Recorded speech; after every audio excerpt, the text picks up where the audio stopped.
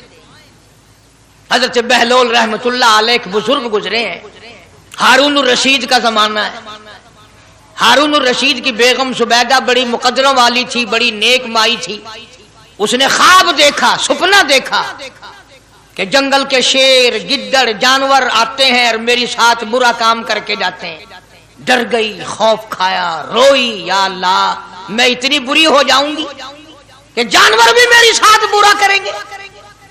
روتی روتی اللہ والے کی خدمت میں پہنچی کہ حضرت میں نے ایسے ایسے کر کے خواب دیکھا ہے. شکر ہے اس زمانے میں فال نامہ نہیں تھا، نہیں تو گھر بہ کے کھول گننے بساں وچ وک دینا کہ جیڑا خواب دیکھو اون ویلے تعبیر معلوم کرو. تقدیر دا پتہ کرنا ہوئے اکھیاں نٹ کے انگل رکھو چا تقدیر دا پتہ لگ ویسے. بیگم زبیدہ ہارون الرشید کی گھر والی اللہ والے کی خدمت میں آئی، رو رہی ہے رو رہی ہے. کیوں روئی ہو؟ کہنے لگی ایسا ایسا میں نے خواب دیکھا، سپنا دیکھا، جنگل کے بڑے بڑے موذی جانور چیر پھاڑ کر بھیڑیے بگیار شیر سارے آتے ہیں، میری ساتھ برا کام کر کے جاتے ہیں. اللہ والے نے آواز دی مبارک ہو تو کوئی ایسا کام کرے گی جس سے جنگل کے جانوروں کو بھی فائدہ پہنچے گا. چنانچہ بیگم زبیدہ نے نہر زبیدہ بنائی، مکے میں، مدینے میں، عرفات میں، مینا میں، مزدلفہ میں، سب جگہ نہر زبیدہ پھیلی. کروڑوں انسانوں نے پانی پیا، پرندوں نے، چرندوں نے، درندوں نے پانی پیا. تو بیگم زبیدہ ہارون الرشید کی گھر والی حضرت بہلول کے پاس چلی گئی. دریا کے کنارے بیٹھا تھا اللہ والا. دیکھو لوگ ہمیں کہتے ہیں کہ یہ ولیوں کو نہیں مانتے، وہ بدبختوں ولیوں کو تو مانتے ہیں، ٹھگوں کو نہیں مانتے، ڈاکوؤں کو نہیں مانتے. کون کہتا ولیوں کو نہیں مانتے؟ ہم اس کو نہیں مانتے. نہ داڑھی نہ مونچھ، صفا بالکل گونگلو بنا ہوا جڑا ہوئے نا، نہ نیتی نہ قضا کیتی. سانو اے پیر وارا نہیں کھاندا جو نماز نہ پڑھے، جس کی شکل محمد کریم صلی اللہ علیہ وسلم جیسی نہیں، جس کی شکل صدیق سے نہ ملے، جس کی شکل علی مرتضیٰ سے نہ ملے، جس کی شکل حسین سے نہ ملے، جس کی شکل سید عبد القادر جیلانی سے ملے، وہ چمچیر تھی سکتا ہے، پیر نہیں تھی سکتا. وہ چمچیر ہے. زبیدہ گئی، بہلول سے پوچھا کیا کر رہے ہو؟ انہوں نے کہا جنت بیچ رہا ہوں، بہشت بیچ رہا ہوں. انہوں نے کہا کتنے کی؟ کہ 500. زبیدہ نے 500 دے دیے، بہلول نے لیے اور دریا میں پھینک دیے. زبیدہ کہنے لگی ہائے ہائے ہائے ہائے. انہوں نے کہا کیوں؟ پیسے دریا میں پھینک دیے، نہ تیرے کام آئے نہ میرے نہ کسی کے کام آئے. اس نے کہا وپار کی بات ہے، کاروبار ہے، میرا مال ہے تیرا تو نہیں. جنت تیری ہو گئی، وڈی میری ہو گئی، میری مرضی. احترام تھا، لوگ بکواس نہیں کیا کرتے تھے اس زمانے میں. آج کل تو اولاد ماں باپ سے حیا نہیں کرتی، عورت خامن سے حیا نہیں کرتی، شاگرد استاد کا حیا نہیں کرتا، مرید اپنے پیر کا حیا نہیں کرتا. چلی گئی، جا کے سو گئی. خواب میں دیکھا کہ بہت اعلیٰ درجے کا گلشن ہے، باغیچہ ہے، شاندار محل ہے. پوچھا یہ کیا چیز ہے؟ جواب ملا یہ تیری خریدی ہوئی جنت ہے. اگلے دن پھر پہنچی، بہلول وہیں بیٹھے ہیں. پوچھا کیا کر رہے ہو؟ کہ جنت بیچ رہا ہوں. کتنے کی؟ کہ 5000 کی. انہوں نے کہا توبہ توبہ، اتنا مہنگا ہو گیا ایک دن میں. انہوں نے پوچھا بہلول منڈی میں مال نہیں رہا یا خریدار زیادہ آ گئے؟ بھی مہنگا ہونے کی دو ہی صورتیں ہیں نا، یا مال مک بن جائے یا خریدار ڈھیر آ بن جائے، یا مال ختم ہو جائے یا خریدار زیادہ آ جائے. انہوں نے کہا بہلول بہت مہنگی ہو گئی ایک رات میں جنت. انہوں نے کہا زبیدہ کل میری زبان پہ یقین کر کے خریدی تھی، آج جنت دیکھ کے آئی ہے. کل میری زبان پہ یقین کیا تھا، آج آنکھوں سے دیکھ کر آئی ہے، آنکھوں کے دیکھنے نے مہنگا کر دیا۔ اس نے پھر بھی یہ نہیں سوچا کہ چلو کل خرید تو لی ہے، زیادہ جنت کو آپ کیا کریں گے، کرائے پہ تھوڑی دینی ہے جنت، کچھ تو ساڑھے بچ ہو گیا نا، تو آخیا چل جتنی مرضی آوے مہنگی کرا سا، تو اپنی گدی کھڑے ہیں، جتنی مرضی آوے مہنگی کر دو۔ زبیدہ نے 5000 دیے اور اس کے حوالے کر دیے، بہلول نے لے کر پھر دریا میں پھینک دیے۔ پھر زبیدہ کو تکلیف ہوئی، اس نے کہا یہ کیا کیا تم نے؟ فرمایا کملی تجھے پتہ نہیں، اس اگلے علاقے میں قحط پڑا ہوا ہے، لوگ مرد عورت بچے بھوکے مر رہے ہیں، بھوکے مر رہے ہیں لوگ، میں جو یہ پیسے پھینکتا ہوں مچھلیاں اپنے منہ میں لے کر پانی کے بہاؤ کے ساتھ ساتھ چلتی ہیں، آگے بھوکے لوگوں نے کانٹے لگا رکھے ہیں، جال لگائے ہوئے ہیں، وہ مچھلیاں پکڑ لیتے ہیں، ان کا جب پیٹ چاک کرتے ہیں اندر سے آٹے کے پیسے نکل آتے ہیں، وہ بھوکے روٹی کھا کر تجھے بھی دعا دیتے ہیں، مجھے بھی دعا کرتے ہیں۔ مخلوق کا بھلا منانا سب سے بڑی عبادت ہے۔ آج یہی چیز تو مسلمان سے چھوٹ گئی کہ وہ صرف اپنی پیٹ پرستی کرتا ہے، اپنی غرض پرستی کرتا ہے، اپنی نفس پرستی کرتا ہے، انسانیت کے مقام پر نہیں سوچتا کہ دوسرا بھی میرے جیسا انسان ہے، اس کے بھی پہلو میں دل ہے، اس کو بھی پیٹ لگا ہوا ہے، اس کے بھی بال بچے ہیں، اس کی مجبور اپنا سب کچھ سامنے ہے ہر آدمی۔ اس لیے قرآن کریم نے اعلان کر دیا کہ تم کلمہ پڑھ کے جنت کے ٹھیکیدار نہ بنو، جنت بڑی اوکھی ہے، جنت کی قیمت پوچھنی ہو بلال سے پوچھ کے آ، جنت کی قیمت زنیرہ سے پوچھ کے آ جس کی آنکھیں نکال دی گئی، ابو فقیہہ سے پوچھ کے آ جس کی پسلیاں توڑ دی گئی۔ اس لیے میں نے یہ عنوان عرض کر دیا کہ چھڑا کلمہ کافی نہیں، بلکہ کلمے والی زندگی بنانی پڑے گی، کلمے کے مطابق اپنے آپ کو چلانا پڑے گا، نماز آئے گی، روزہ آئے گا، زکوٰۃ آئے گی، حج آئے گا، شرک چھوڑنا پڑے گا، بدعت چھوڑنی پڑیں گی، لغویات اور بکواسات سے پرہیز کرنا پڑے گا، حرام کھانا چھوڑنا پڑے گا، حرام پینا چھوڑنا پڑے گا، حرام دیکھنے کی اجازت نہیں، حرام سننے کی اجازت نہیں، حرام پکڑنے کی اجازت نہیں۔ اس لیے اللہ تبارک و تعالیٰ قرآن کریم میں اعلان کرتے ہیں کہ میں بھی تو دیکھتا ہوں کہ کلمہ اس نے زبان کی نوک سے پڑھا یا دل سے پڑھا، اگر دل سے پڑھا تو یہ ساری چیزوں کی پرہیزگاری کرے گا، مانے گا، ہدایت یافتہ بن کر کے جائے گا۔ جس چیز سے پیار ہوتا ہے، جس چیز سے محبت ہوتی ہے، یا یوں کہو جس آدمی سے محبت ہوتی ہے اس کی ہر چیز سے پیار ہوتا ہے۔ یہ ممکن نہیں کہ ایک آدمی یہ کہے کہ تیری شکل سے تو مجھے پیار ہے پر تیری آنکھوں سے بڑی نفرت ہے، اس کے انگ انگ سے محبت ہوتی ہے، حتیٰ کہ اس کے کپڑوں سے بھی پیار ہوتا ہے، اس کی آل اولاد سے بھی انس اور محبت ہوتی ہے۔ وہ کہتے ہیں نا مکاں کو ہے زینت مکیں کے قدم سے، ظرف کی قیمت جو ہے وہ مظروف کی وجہ سے بنتی ہے۔ اب دنیا میں اسلام اور ایمان کی بنیاد یہی چیز بنے گی کہ جیسے کہ حضور کریم صلی اللہ علیہ وسلم کی ذات اقدس سے محبت ہے، پیار ہے، عظمت ہے، تعلق ہے، اسی طرح سے صحابہ کرام ہو یا نبی کا خاندان ہو یا نبی کا مکان ہو یا نبی کا لایا ہوا دین ہو، ہر چیز سے پیار ہونا چاہیے۔ یہ نہیں کہ حضور کریم صلی اللہ علیہ وسلم کی ذات اقدس سے تو محبت ہو، پیار ہو، تعلق ہو اور آپ کے نظام سے نفرت ہو، پھر مسلمانی نہیں۔ خاندان نبوت سے بھی پیار کرنا پڑے گا اور ہونا چاہیے۔ اسی لیے میری ایک بات دل کی تختی پہ لکھ کے لے جاؤ کہ ہمارے نبی کی بات بھی نرالی اور ہمارے نبی کی جماعت بھی نرالی، ہمارے نبی کی ذات بھی نرالی، شان بھی نرالی، شہر بھی نرالا، ملک بھی نرالا۔ کیا چیز عرض کر کے میں آپ کو سمجھاؤں؟ اللہ پاک کو کیا ضرورت پڑی تھی مکے مدینے کی گلیوں کی قسم کھانے کی؟ خدا کو شوق چڑھا کہ پتھروں کی قسم کھانا؟ فرمایا لا اقسم بہذا البلد، میرے محبوب جن گلیوں میں تیرے قدم لگے ہیں مجھ خدا کو ان گلیوں کی قسم، ان شہروں کی قسم، اس وطن کی قسم۔ انناس وہاں نہیں پیدا ہوتا، سیب وہاں نہیں پیدا ہوتا، انگور وہاں نہیں پیدا ہوتا، غلہ کھانے پینے کا سامان وہاں کچھ نہیں پیدا ہوتا، ہے پہاڑ اور پہاڑ بھی خشک، لیکن محبوب جہاں رہتا ہو اس کی ہر چیز سے پیار ہوتا ہے۔ یہ مثال دینی تو نہیں چاہیے، ویسے سمجھانے کے لیے کہتا ہوں۔ مجنو کو ایک اونٹ والا آدمی مل گیا، اس نے مجنو نے پوچھا کہ تو کہاں چلا ہے؟ تو مشہور تو تھا ہی، لوگ جانتے تھے کہ یہ مجنون نے کہا لیلا کے شہر چلاؤں کہ میرا سلام کہیو بہت بہت، کہ اچھی بات۔ آدھا میل وہ اونٹ والا چلا، پھر دوڑ کے بھاگ کے اسے رلا، کہنے لگا میرا پیغام یاد ہے؟ کہ ہاں یاد ہے، کہ زور زور سے سلام کہنا۔ آدھا میل 1 میل پھر چلا وہ اونٹ والا، پھر دوڑ کے مل گیا، حتیٰ کہ اس شہر میں ہی پہنچ گیا جہاں اس نے جانا تھا۔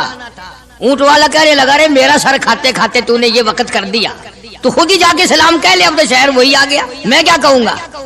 تو جب شہر کے اس علاقے میں گیا جہاں لیلا رہتی تھی، تو گلی سے کتا نکلا، مجنون نے بیٹھ کے کتے کے پاؤں چومنے شروع کر دیے۔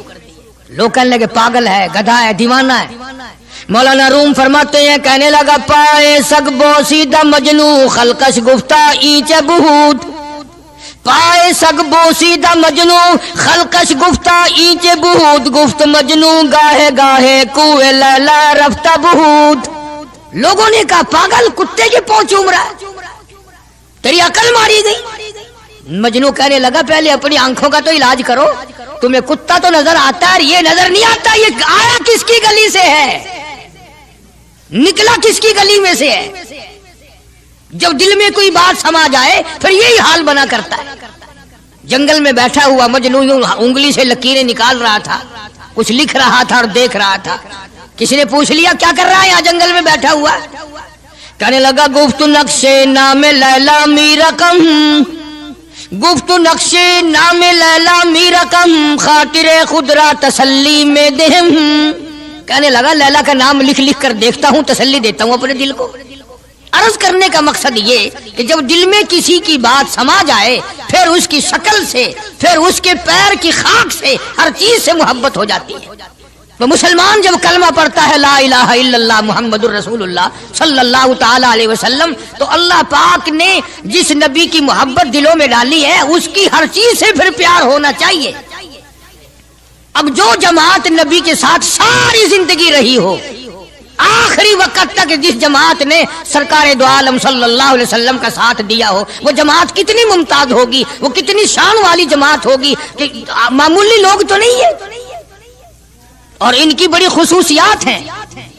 مثلا ایک قافلہ چل رہا ہے، اور وہ قافلہ اور وہ لشکر بھی کتنا خوش قسمت ہوگا جس میں خود محمد عربی صلی اللہ علیہ وسلم موجود ہے۔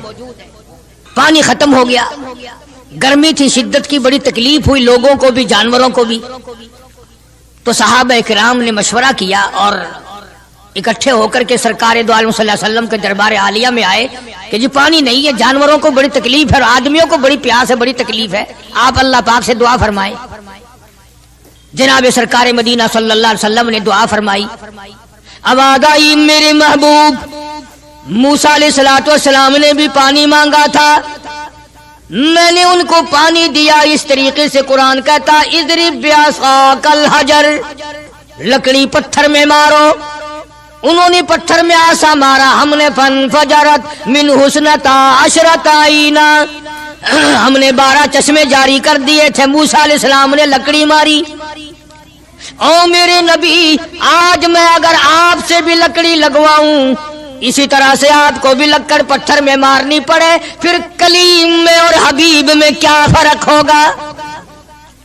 وہ کلیم اللہ ہے، آپ حبیب اللہ ہیں، آپ کو لکڑی مارنے کی ضرورت نہیں۔ یہ پیاری پیاری انگلیاں جو یتیم کے سر پہ پھرتی ہیں، یہ پیاری پیاری انگلیاں جو ہر صحابی کے ساتھ مسافہ ہونے میں ملتی ہیں، غریبوں کے لیے دعا کے لیے اٹھتی ہیں، میرے محبوب صلی اللہ علیہ وسلم یہی پیاری پیاری انگلیاں ایک پانی کے برتن میں آپ رکھ دیں، مجھے اپنی کبریائی کی قسم سارے قافلے کو ان انگلیوں سے نکلا ہوا پانی پلا دوں گا۔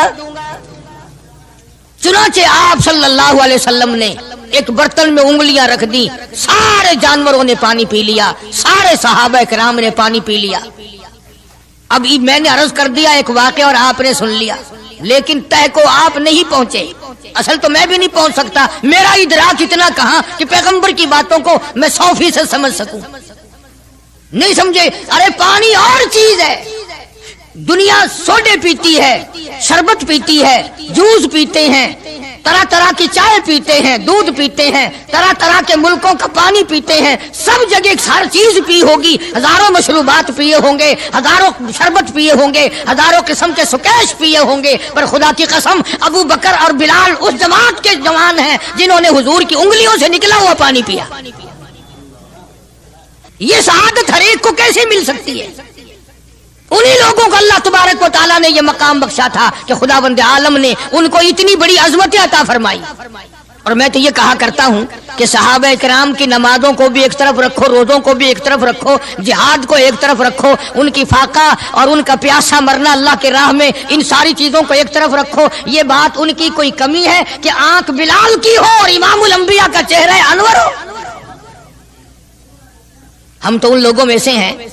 ہمارے یہاں دارالعلوم دیوبند میں خزانے میں ایک چیز محفوظ ہے، 150 سال سے، 150-200 سال سے ایک چیز موجود ہے۔ سال بھر میں کبھی خاص موقع پر اس کا دیدار کرایا جاتا ہے، زیارت کرائی جاتی ہے۔ یہ میں صفائی نہیں دے رہا، کئی لوگ کہتے ہوں گے جی دیوبندیوں کی صفائی دیتا ہے، بلکہ میں اپنا عقیدہ اور اپنے بزرگوں کا پروگرام بتاتا ہوں کہ ایسے تھے لوگ۔ دارالعلوم دیوبند کے خزانے میں ایک رومال ہے، وہ رومال وہ ہے جس رومال میں تقریباً 200 برس محمد عربی صلی اللہ علیہ وسلم کا استعمال کردہ پہنا ہوا جبہ مبارک لپٹا رہا۔ یعنی یہ رومال حضور صلی اللہ علیہ وسلم کا استعمال کردہ نہیں، آپ ان کے ہاتھ نے، آپ کے چہرے انور نے یا آپ کے بدن مبارک کے کسی حصے نے اس رومال کو استعمال نہیں کیا، اور نہ کوئی غلط بیانی ہوئی، بلکہ یہ ثابت ہے کہ اس رومال میں حضور صلی اللہ علیہ وسلم کا جبہ مبارک جو تھا وہ 200 برس تک لپٹا رہا۔ حضرت مولانا محمد قاسم صاحب نانوتوی رحمت اللہ علیہ نے اس رومال کو سونے کی ڈبیا میں رکھا ہوا ہے، اور اس رومال کی سارے اللہ والے زیارت کرتے ہیں کہ یہ سرکار مدینہ صلی اللہ علیہ وسلم کے کپڑے کو لگا ہے، خود آپ کے جسم کو بھی نہیں، آپ کے کپڑے کو لگا ہے۔ جو لوگ حضور کے کپڑے کو لگے ہوئے کپڑے کی بھی عزت کرتے ہو، ان کے اندر حضور کی محبت کتنی ہوگی؟ وہ سونے کی ڈبیا میں موجود ہے، اور کبھی کبھی اس کا خاص موقع پر اہتمام کے ساتھ اس کی زیارت کرائی جاتی ہے۔ نام پتہ بتانے کی مجھے اجازت نہیں ہے۔ یہاں پاکستان میں ایک جگہ ہے، وہاں پر حضور کریم صلی اللہ علیہ وسلم کی ریش مبارک، آپ کی داڑھی مبارک کا ایک بال سونے کی ڈبیا کے اندر اور ڈبیا اور پھر اس میں بڑا کچھ عطر وغیرہ اس میں وہ سنبھال کے رکھا ہوا ہے، اور ایک بال مبارک میں سے 2-3 شاخیں اور نکلی ہوئی ہیں۔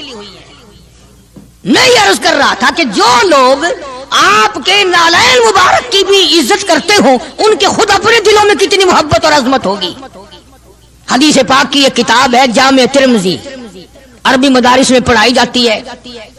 اس کتاب میں سرکار مدینہ صلی اللہ علیہ وسلم کا حلیہ نقشہ موجود ہے۔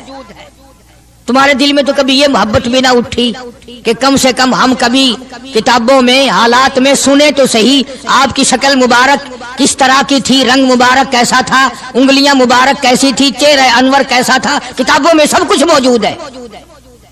تم عادی بن گئے دوڑے سننے کے، غلط باتیں سننے کے، اصل بات رہی گئی۔